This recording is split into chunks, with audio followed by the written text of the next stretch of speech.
Hi, Alexandra. Hi, Nicolette. Nice to be Hi. here. And I am so thankful and grateful for you to be saying yes to be interviewed today. So, for the purpose of our listeners, I'd like to introduce myself. My name is Nicolette. I am from Kuala Lumpur, Malaysia, and I am the creator for the podcast titled You're Worthless. Read that again, the juxtaposition of your very soul. And I would like to read a bit of your introduction for our listeners today before we get right into our conversation. So, hello everyone. We have Alexandra Renders here with us. She's the founder, CEO of Willow Investments for Living Change in Berkshire County, Massachusetts, holding both a certified B-Corp and woman-based enterprise WBE designation, a rare combination in the USA. Alexandra is known for her keen intuitive calls around thematic trends and market cycles. Willow pioneers caring capitalism with her core values of honesty, love, and caring for all humanity. In addition to finance, Alexandra is an intuitive healer and guides all beings to their inner state of freedom, bringing abundance in all aspects of life. Wow, wow, wow, wow. Those are like music to my ears. And a different combination, I know. I Yeah. love it because it's like a juxtaposition. It's a paradox. Two Mm. ends of the of spectrums. Tell us, Alexandra. I cannot wait to get into the conversation. But before that, what was it like growing up as Alexandra Renders or Dest? Well, I was Dest. Yes. It was a challenge. I was the last of 9 children, and I was not wanted. So I went through a lot of the same, I think, traumas that many people do. I think society as a whole, especially in the United States and the Western world, we have a tremendous amount of trauma, despite what's available to us, despite our luxuries. And it was a struggle. It was really, I have to say, I think I picked my profession by default. I was extremely good with numbers. I was highly intuitive. But I was also a healer. I was also had the ability to see certain things beyond the veil that other people were not able to see. I think is the best way that I can describe it. And Perfect. yeah, and I think what not I think I know what happened because I had to do a lot of healing in my own life to get past what I experienced. And I would say that a lot of my childhood shaped my direction. It made me decide to go into finance and become an executive in finance. I got very driven. A lot of that had to do with not being seen and cared for as a little girl. So that's the injury, if you will, that brought me into the profession. The positives that brought me in is that I had high intuitive ability. I took very naturally to it. And it led to a really, prosperous and actually pleasant career for me, with a lot of struggles along the way.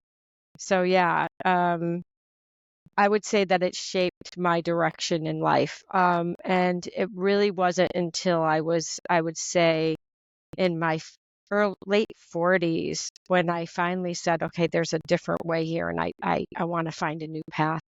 And that's when I started shaping my company into something, maybe it was like mid 40s.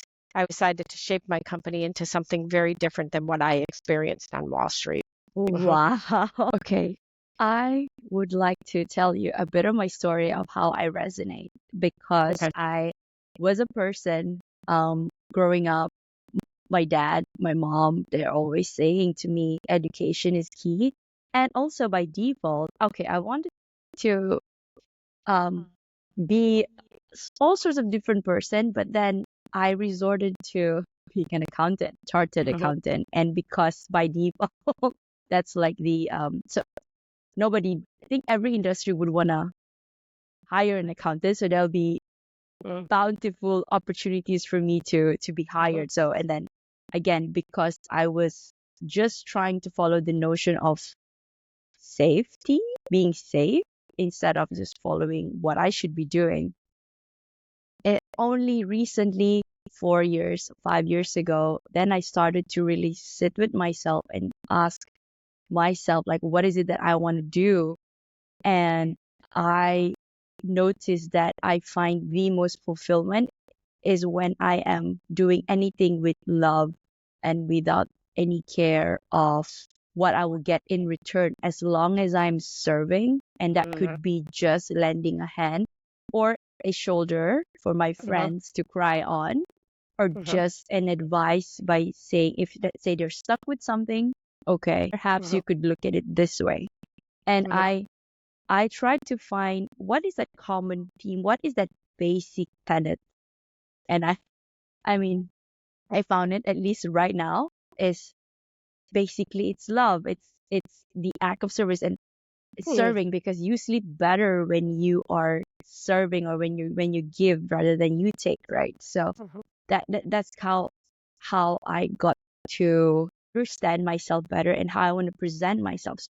And from that, I started looking into what I can do besides my 9 to 5, and I found that I'm good in talking, and I like to connect with people, and therefore that's why I started my therapy course, and now I want to go into coaching.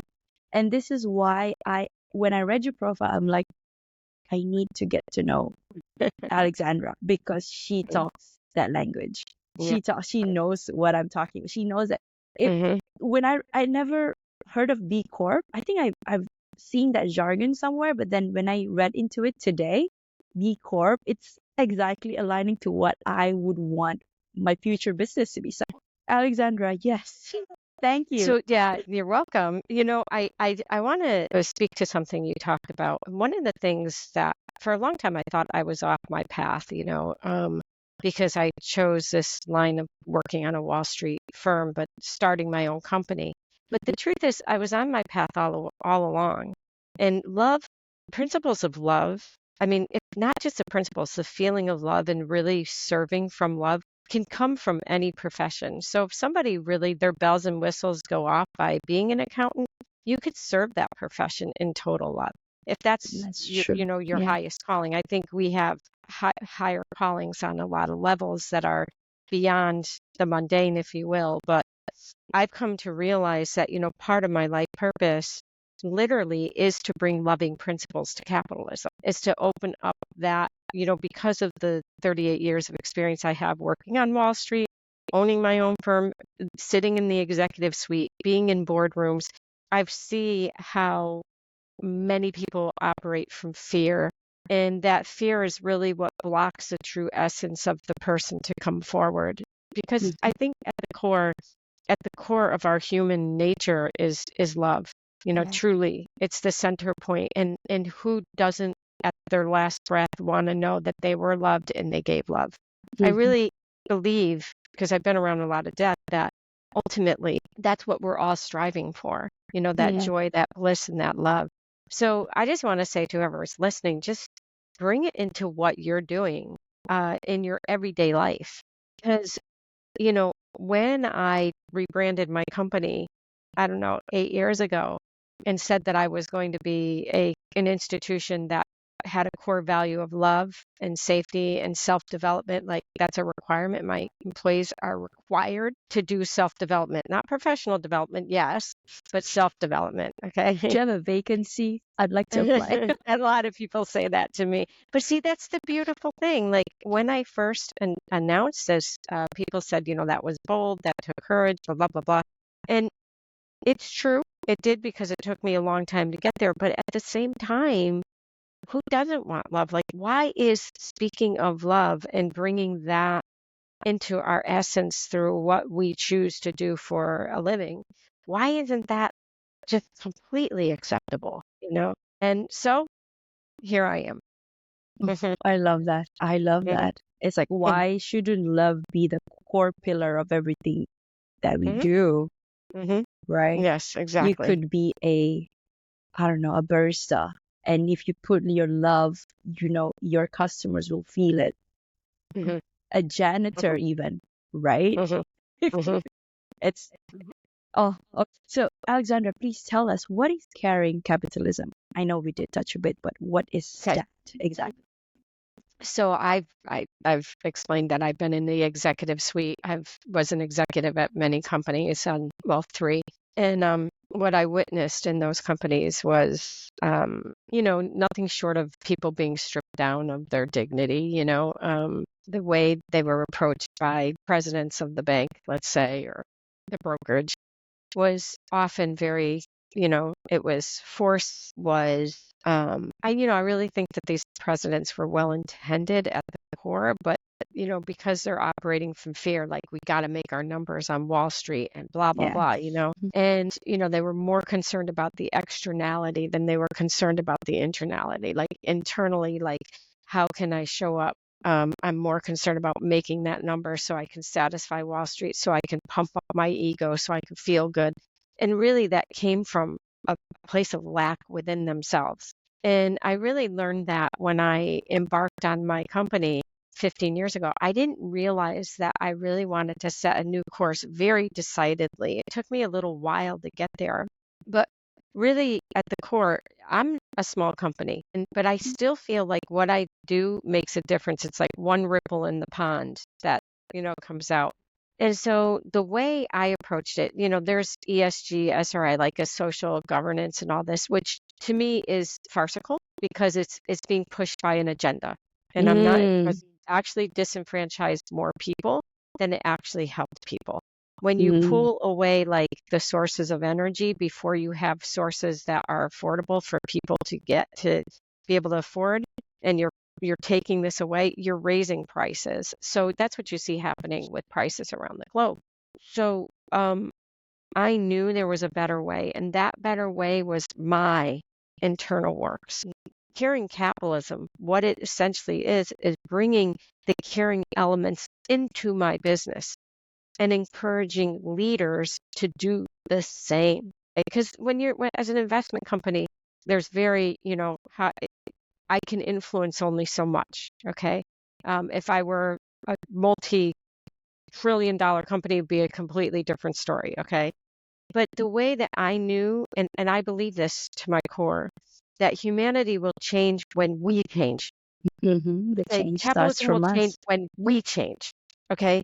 So if I wanted to embody the form of leadership that I really, really believe in, which is like this deep care for myself, but for others, like I can tell you how this showed up in my work. I had an employee who, every time I walked into her office, they would be very anxious.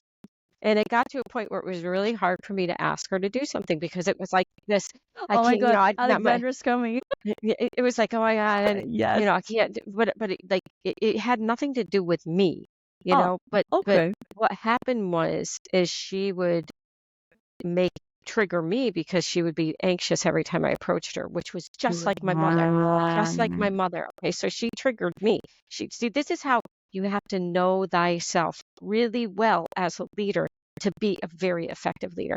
She was also a really good employee, but that one piece really was annoying. And most managers, when I look back in my career, would say she's just being obstinate. She doesn't want to do it, and she'd be dubbed a trouble employee.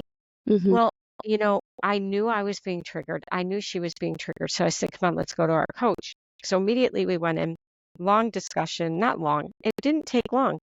I was bumping up against her trauma, some trauma she had. She did a trauma process with our coach, which literally took her, I don't know, an hour, hour and a half. This is trauma from childhood.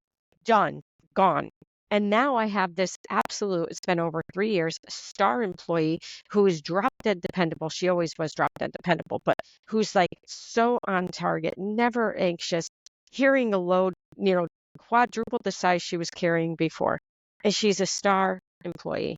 Okay. Now, other employers would have a hard time, but that's what love brings to the surface. Mhm. We all want that, Yes, but it can only come from with the leaders doing their own work. that's And true. that's what I want to see. That's caring capitalism. I want to affect leaders to bring their true essence into their companies because that's going to save us. Only that. Mhm. Only that. Otherwise, we're going to keep going down this trajectory of greed and fear because greed only comes from fear, Yes. anger, I mean, Scarcity. yeah. Mhm. I always believe, and I know it in my core, that there's always enough cake for everyone. It sure is. You can make a Sure bigger is. cake. It's plenty. You can have 2 slices of how many you can take. It's up to you. It's limitless. It is. Truly. Truly.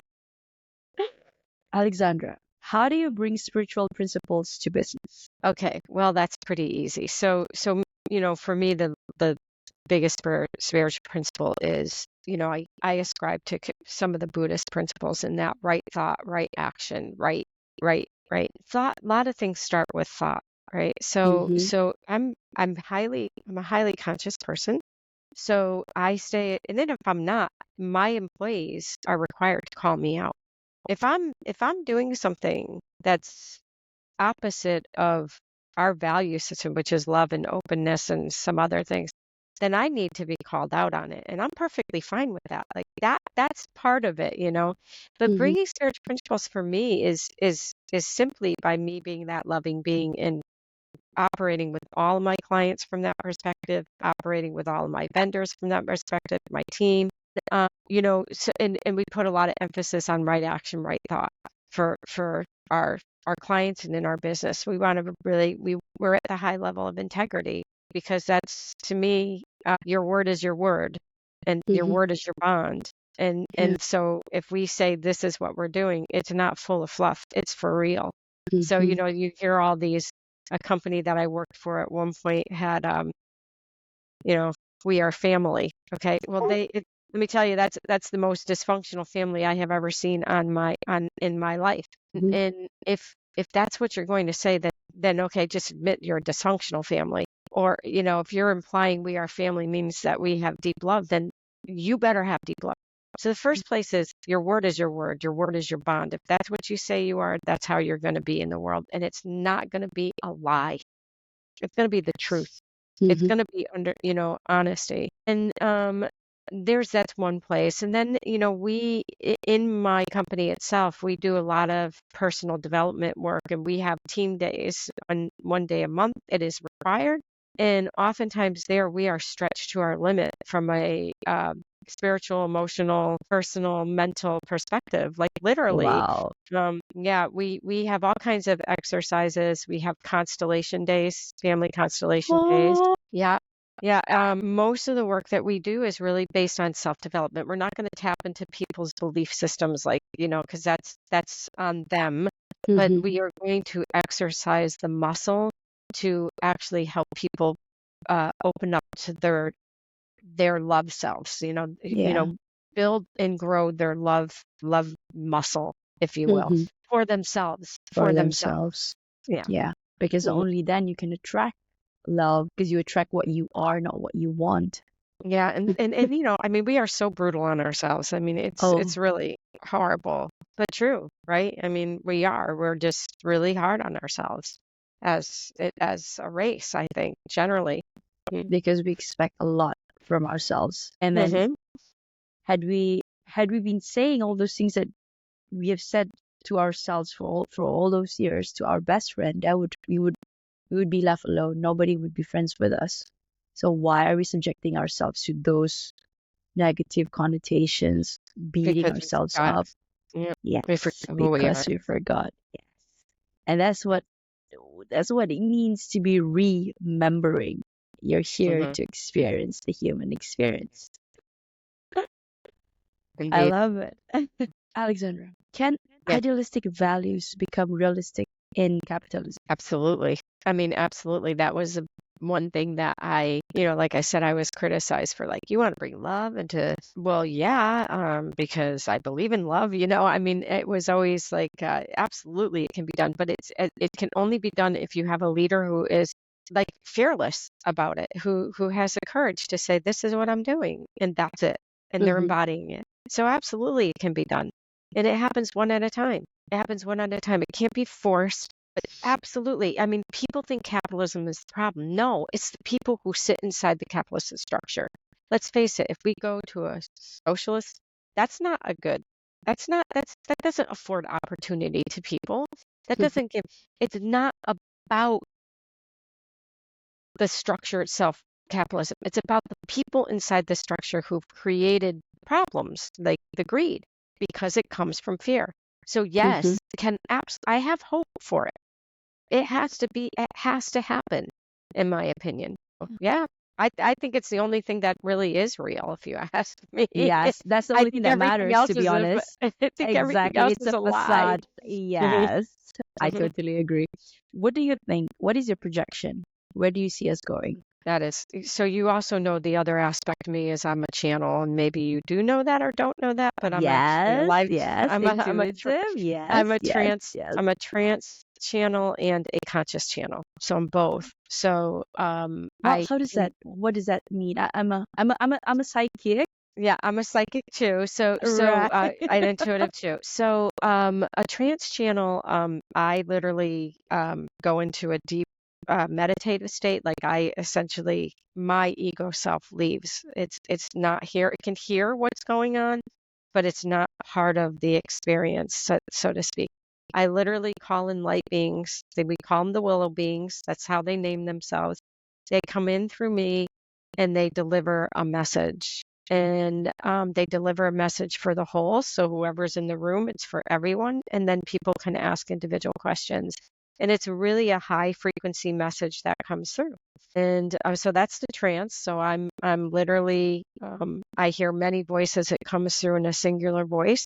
And it's always a profound, loving, light message. And then I'm also a conscious channel, and that is someone who could, sit here, look at your energy field, and go through a very like I have my gift is I'm able to see the shadows that sit within someone.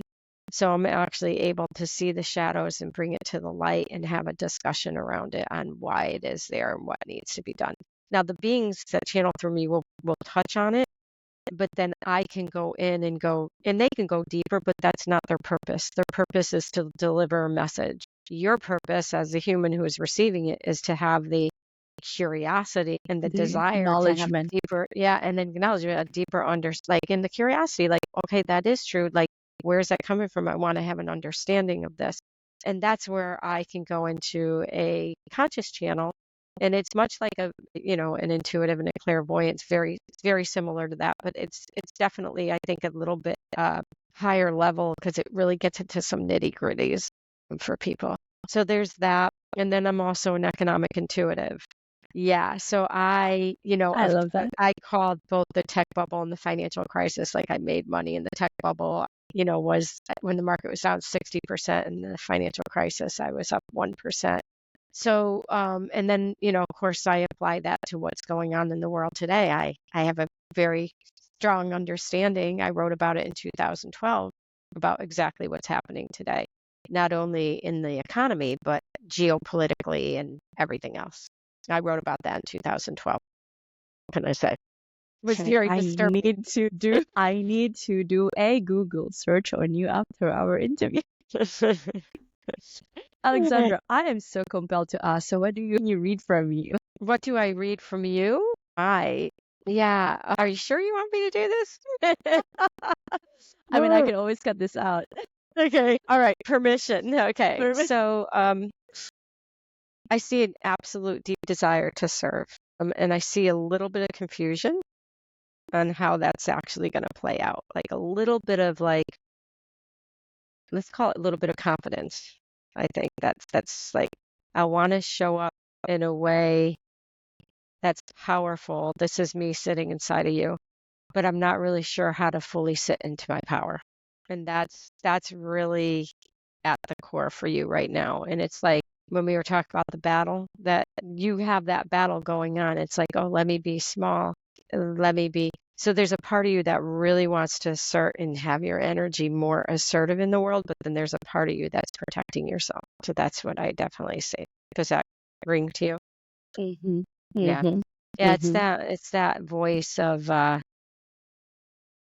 do I put it? It's that parental thing of wanting to put you in that box. And you know what? You haven't really broken out of the box yet. You think you have, but you haven't. And you know it because you know there's so much more inside of you than what you're actually allowing to be out in the world. And so there's a certain now, okay, your parents created the box for you, but now it's time for you to find your way fully out of that box. And that's what I see coming for you now. That's the direction that's that battle right now within yourself. Like, how far do I actually take this?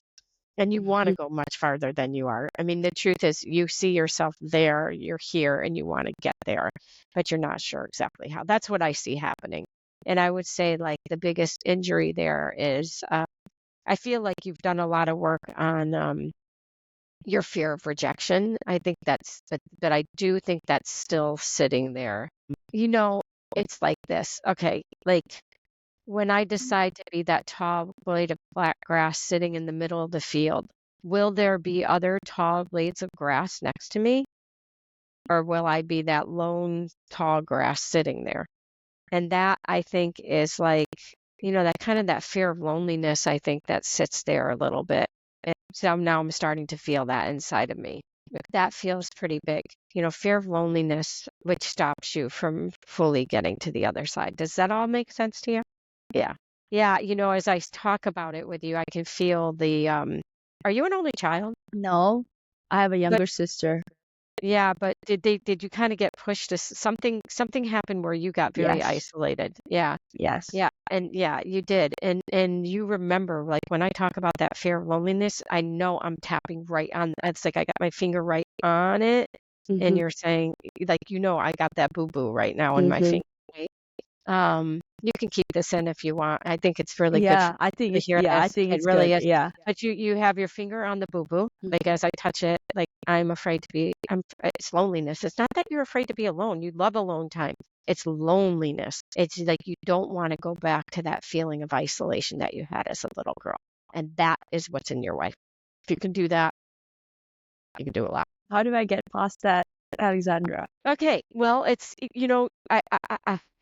I have to say, I'm married to my twin flame, my soulmate, my love of my life, and I really think, besides all the love that he and I share, we came together because of the power of our work together. Our work is kick butt, okay, kick butt. He has methods. Now, there's other people who have methods. There's like rapid response therapy, NLP. He has RRT, RTT. NLP. He has a lot. He's also a transpersonal psychotherapist. I am practicing for RTT right now. So, Wow. yeah, he's a What a transpersonal. peril.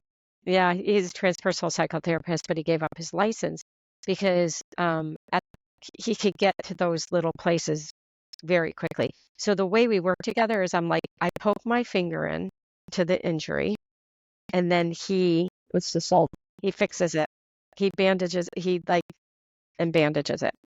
And we just did a weekend retreat specifically to help people. Yeah, to help people with that. It was a whole weekend long of my channels, my healing work, my breath work, my TRE. So I do body work, and then his processes the whole time. It was so powerful because the channel and me can poke it, and then he could so what we had I'll just explain what happened at our retreat recently through the channel, and then I did breath work with people, and then something like a traumatic release experience for them, allowed their body to release this traumatic body release, basically. And in that process, a woman came to the memory of her being like somebody at 3 years old putting something up her vagina, came to her in that moment. So then, we gave everybody a break. She went for a walk. I talked with her. I said, do you have the courage to move through this? And she said, absolutely. She sat on what we call the hot seat next to Pascal. She not only healed that trauma, 25 minutes, listen to this, that trauma, a date rape, and a gynecologist who traumatized her after she had her babies by pulling the placenta out of her body. 3 traumas in 25 minutes were healed. 3. She was ready. She was totally ready. That's when you just I don't know, that's when I get on my knees and I don't know what to say. It's like, I can't express enough gratitude for that. Yeah. I am speechless. When is your next retreat? We are planning one for August or September, and I'll let you know when it is. Yep.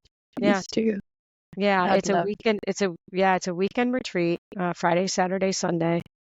I know we want to extend it to a week. We're going to do that at some point.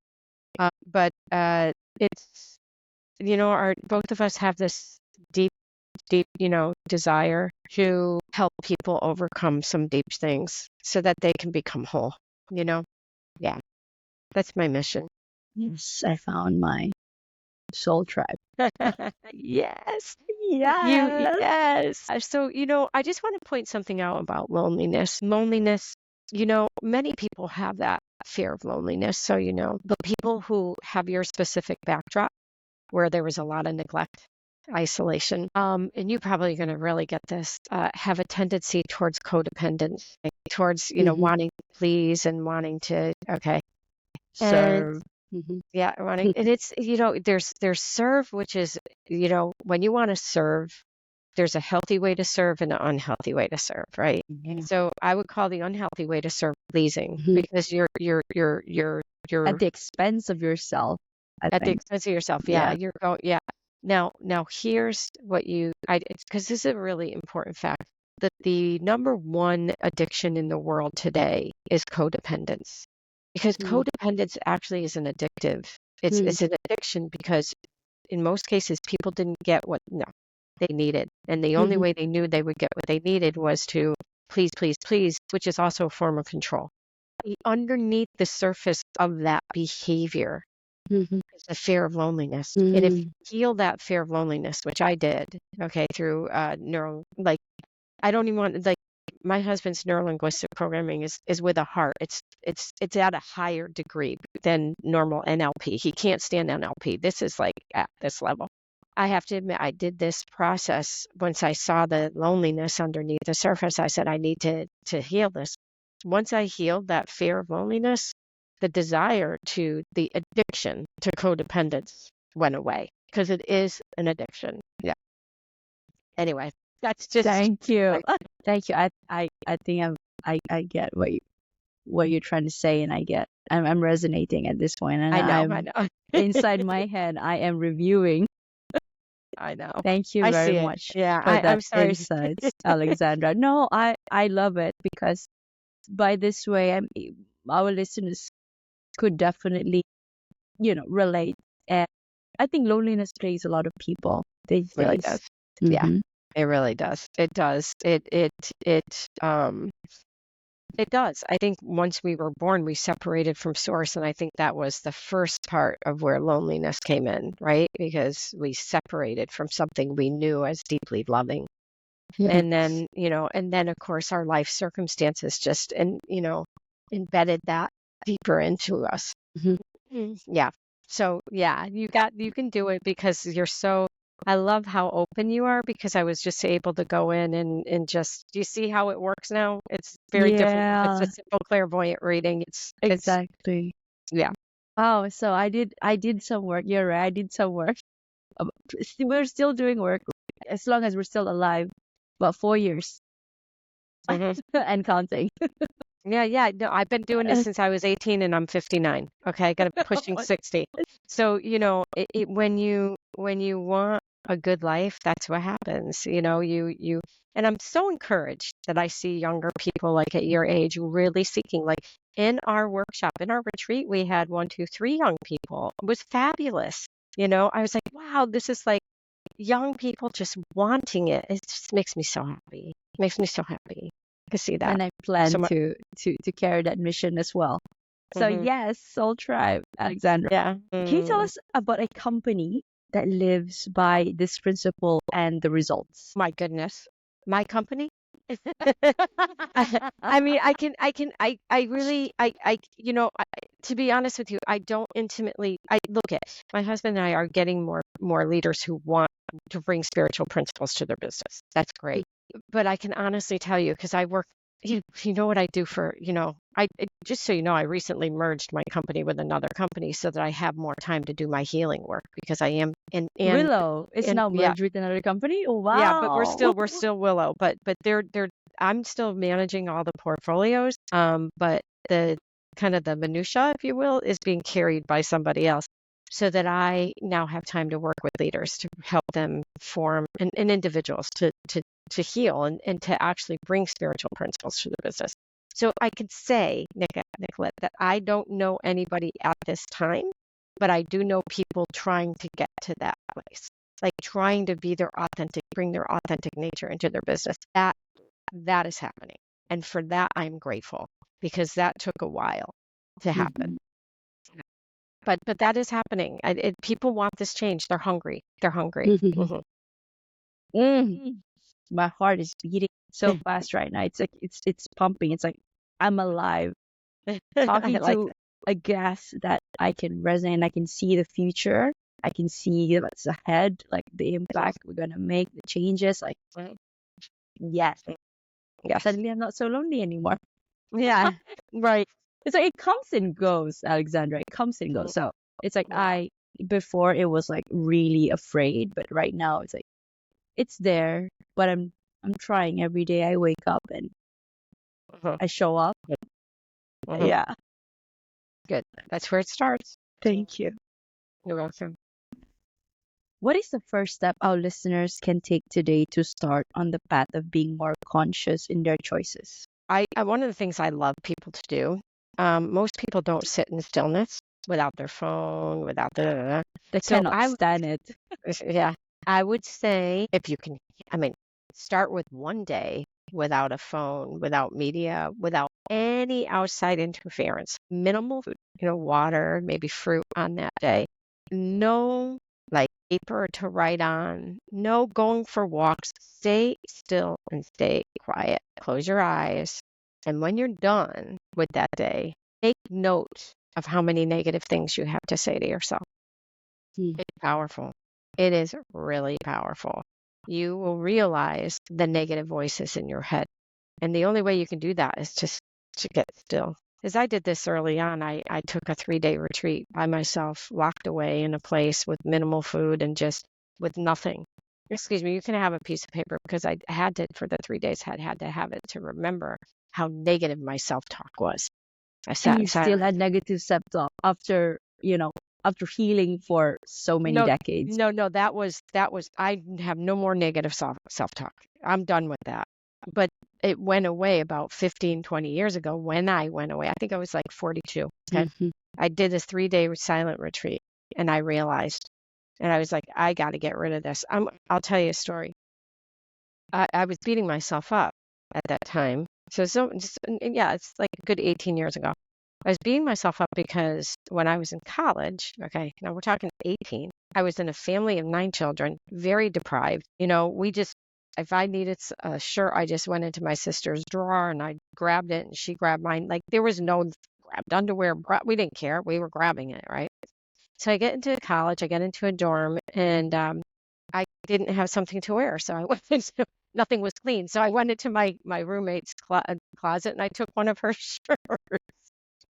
What the frick? She was so mad. She was beside herself.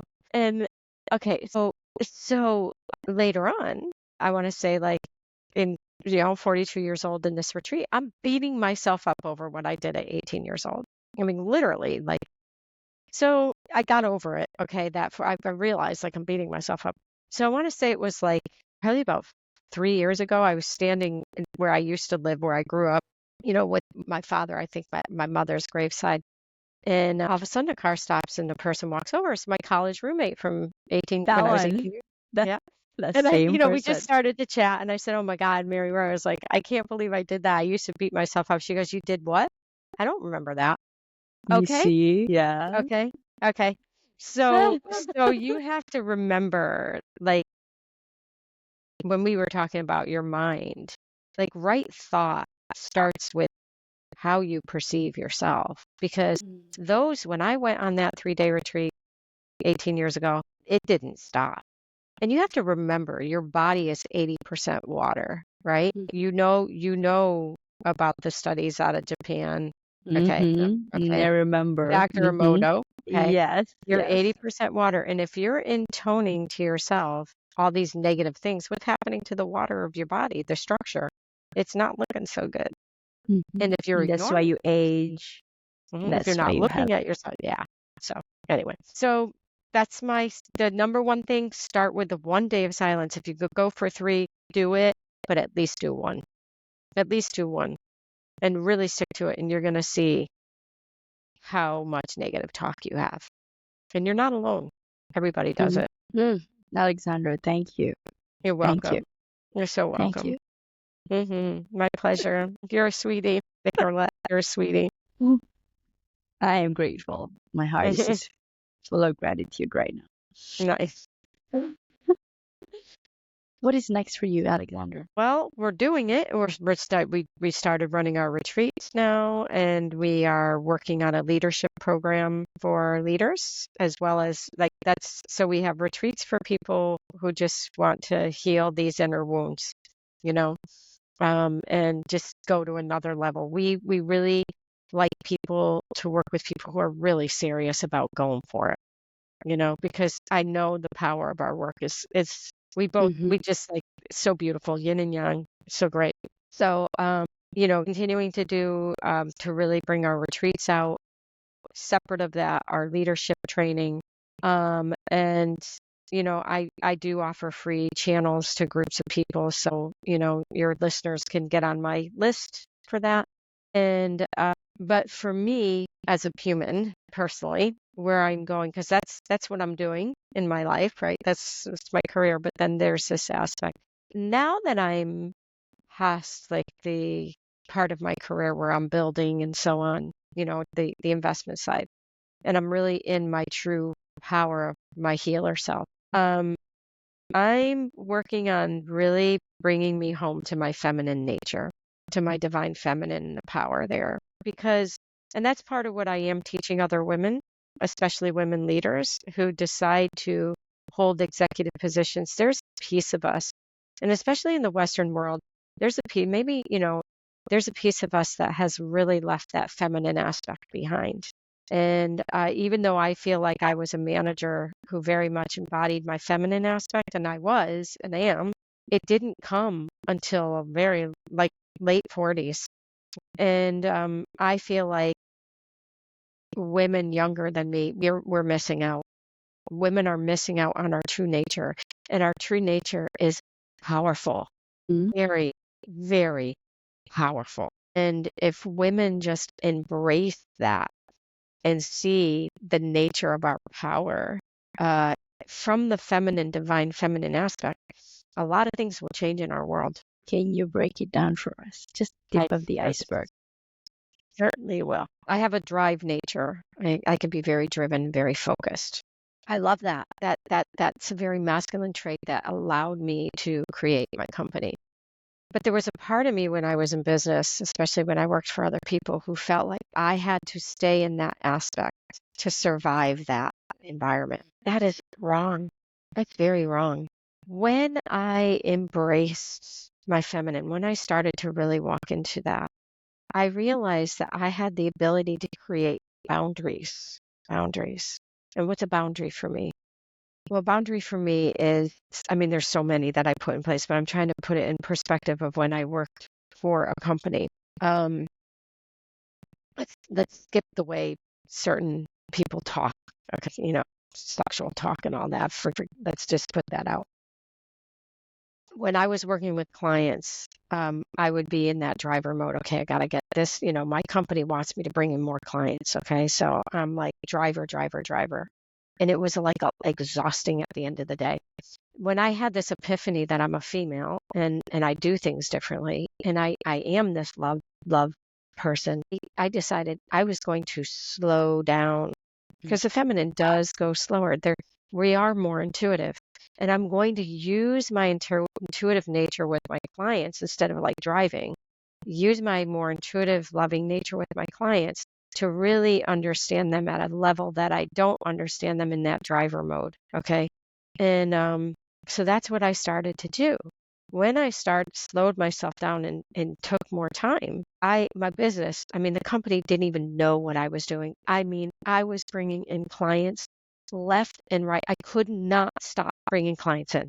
It was like the phones would ring. I would have a meeting with a client. I'd have 10 phone calls. It was insane.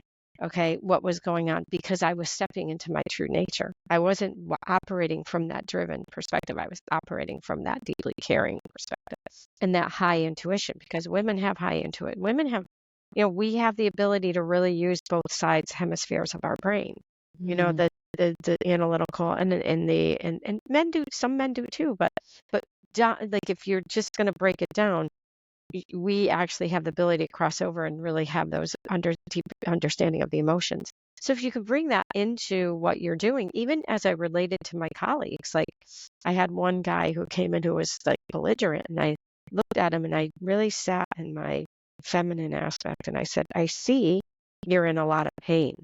And so instead of saying, I see you're angry, like the old me would be like, what's up, buddy? Like, get out of my office. Like I was definitely a form. You would do that I, before?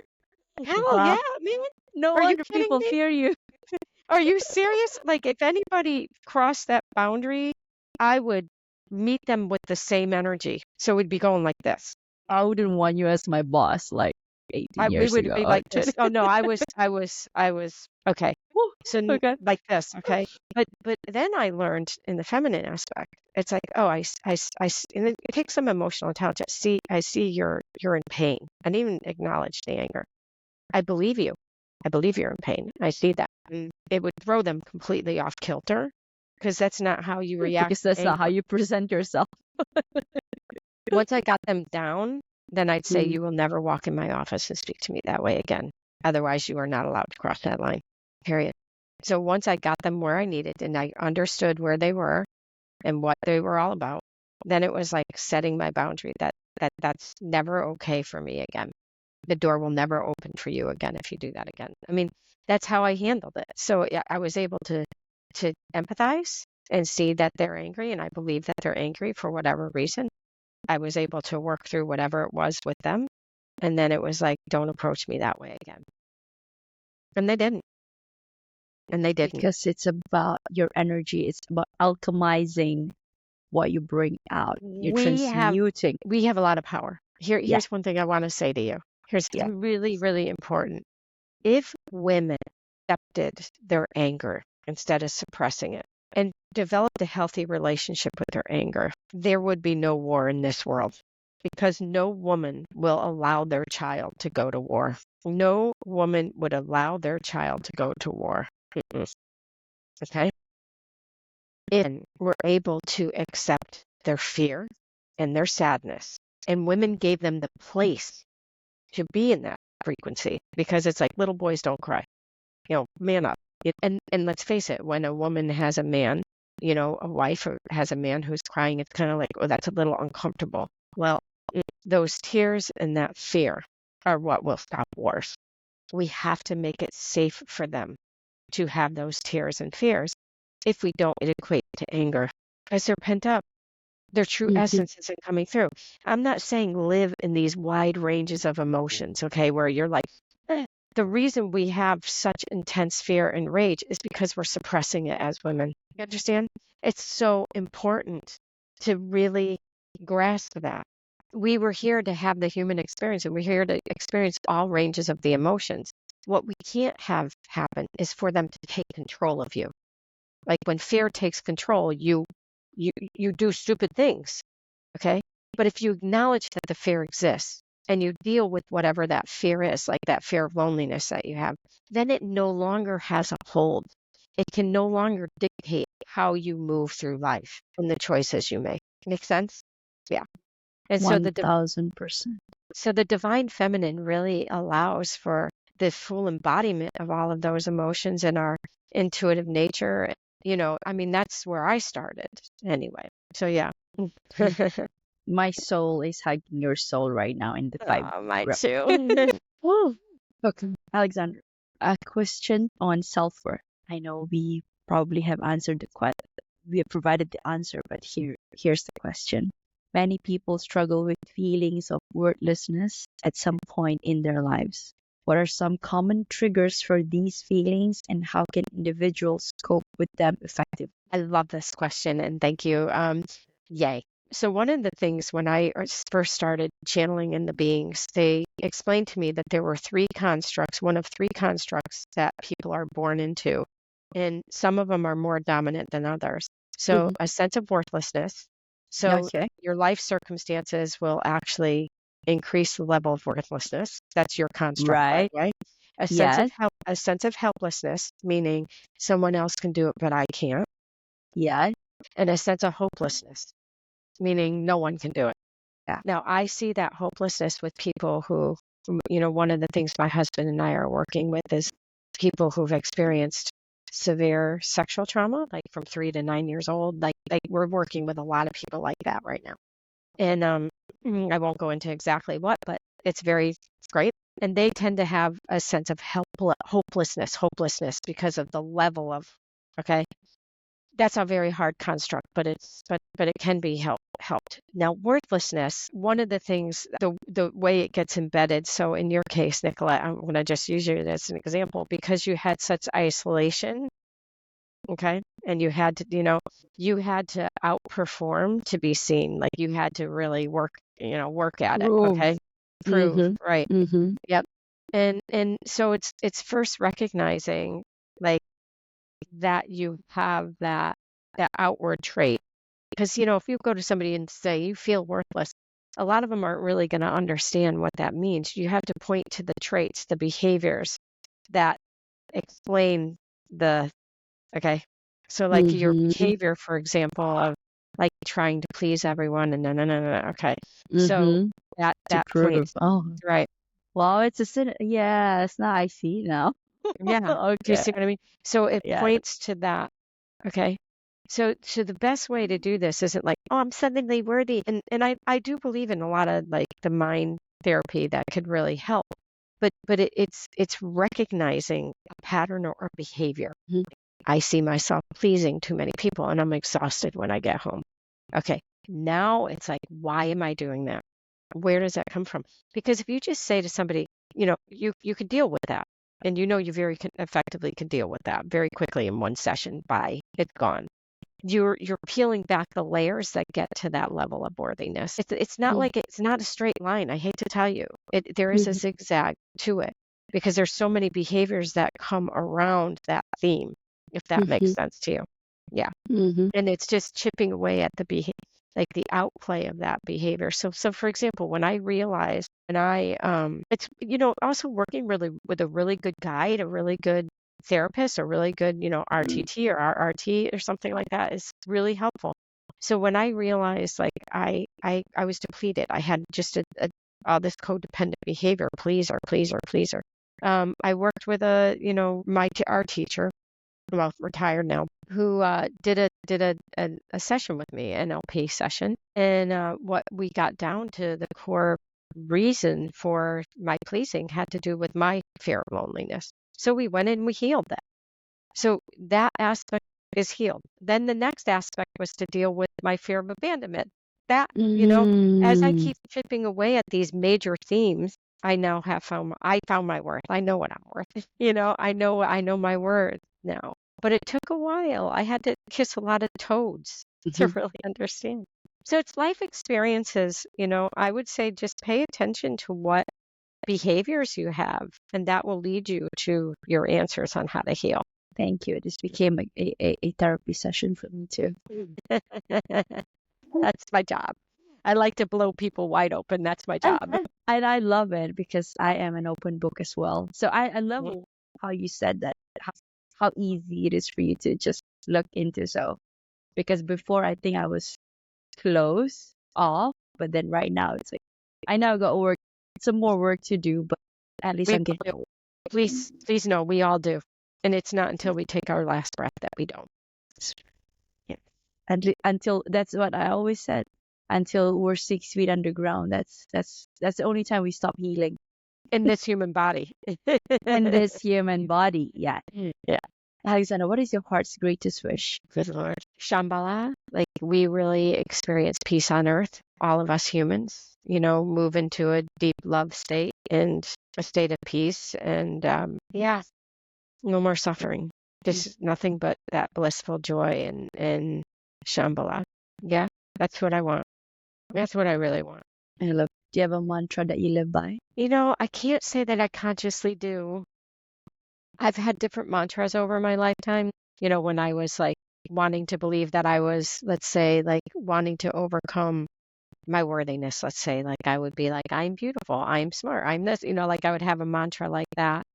But I can't say that I actually have a mantra. I do have, you know, I would say an ethos, that I truly believe, and I know my husband does too. And it's like when all aspects of ourselves are united, and that includes like our ego self, our yin and yang, our masculine, our feminine, our shadows and our light. And when all aspects of self are united, that's when we experience inner freedom. And that is, I would say, our ethos. That's what drives us to do what we do every day, because we want that for you, for me, for humanity.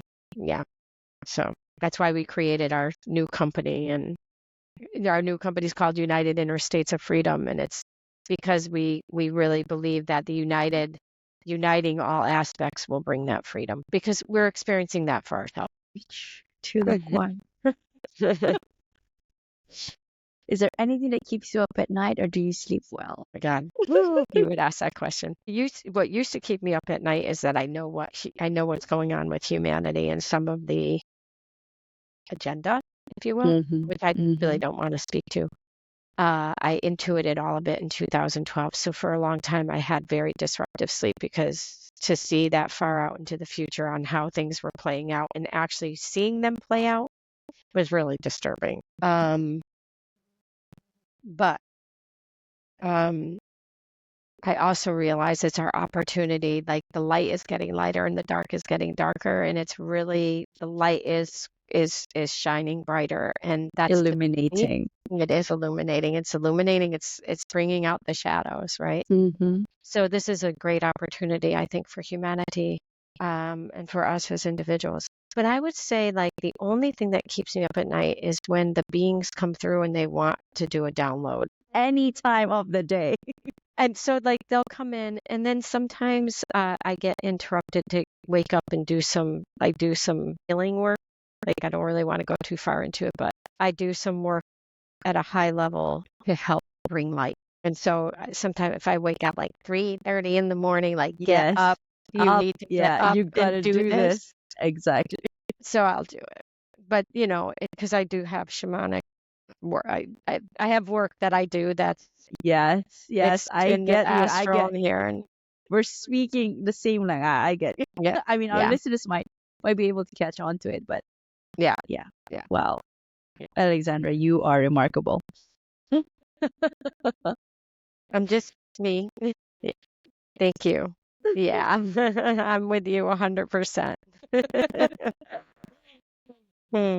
If you could create a quote right now for you to leave to the audience listening and the world as your legacy, what would it be? Just what I said, when all aspects of self are completely united, you will find inner freedom. And when you do, the world will have freedom and peace. It's really up to each of us. It is up to each of us to be a leader in our own healing, in our own, evolution, so that we can raise our frequency. It's really up to us. And you have what it takes. Like, I want to encourage everybody, like, walk through. You can avoid it all you want. It's still going to be there. Exactly. The same thing is still going to pop up. Whatever experiences that you avoided before, because it's only showing you what you need to heal. But if you run away from it. So, Alexandra, how can people reach out to you? I would say the best way right now is, and you could put, maybe I'll send you the link, but I would say go to, there's a few, Willow Channeling at gmail.com. That's one way, Willow Channeling at gmail.com. And then our website is www.innerstatesoffreedom.com. And that's where you can, the website's being built. It says it's in the process, but within 2 weeks it should be up. And I don't know when you're planning on airing this, but in 2 weeks it should be up. So that's how you can learn about the work my husband and I are doing. Brilliant. I will include that in the caption once this airs. Thank you. Thank you, Nicolette. This was so nice. I'm so happy to have this time with you. It's very sweet.